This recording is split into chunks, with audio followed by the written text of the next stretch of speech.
లేదు, వీళ్ళు వేసిన తర్వాత కూడా కలెక్షన్లు బాగున్నాయి. నేను కలెక్షన్ల గురించి చెప్పట్లేదు గురు. నేను ఏదైతే సినిమా ఏ బడ్జెట్లో తీసానో అది ఏదైతే బయర్లకు ఇచ్చేసానో ఆ బయర్లందరూ ఆల్రెడీ సేఫ్, అంతా ఓకే. నేను అంటుంది మ్యూచువల్లీ కోఎగ్జిస్ట్ అవ్వాల్సిన ఇండస్ట్రీలో ఎందుకు ఇలా చేస్తున్నారు అని అడుగుతున్నా. సంవత్సరానికి 4-5 సినిమాలు ఇచ్చే మమ్మల్ని ఇలా ట్రీట్ చేస్తుంటే అసలు ఎలా, అది అడుగుతున్నాను అంతే. నేను పైరసీ ప్రాబ్లం స్టార్ట్ అయింది, గట్టిగా స్టార్ట్ అయింది.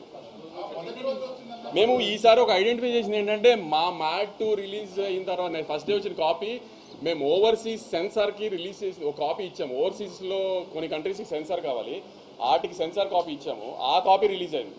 మేము ఈసారి అది ఐడెంటిఫై చేసాము. సో అక్కడి నుంచి ఏమైనా లీక్ అవుతున్నాయంటో ఆ ఓవర్సీస్ డిస్ట్రిబ్యూటర్స్ అందరికీ చెప్పాము. అవన్నీ ఒకసారి ట్రాక్ డౌన్ చేయాలి.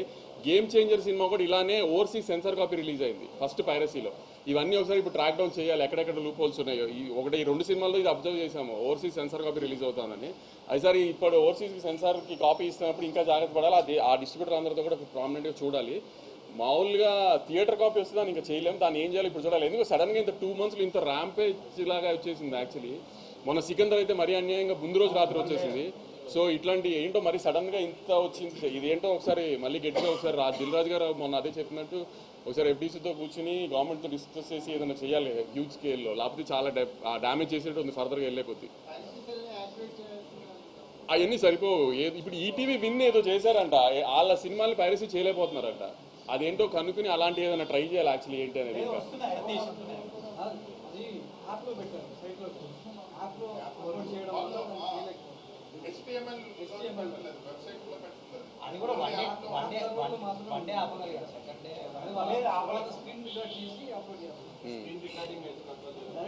పైరసీ కూడా మోస్ట్లీ స్క్రీన్ రికార్డింగే కదా, థియేటర్ రికార్డింగే కదా.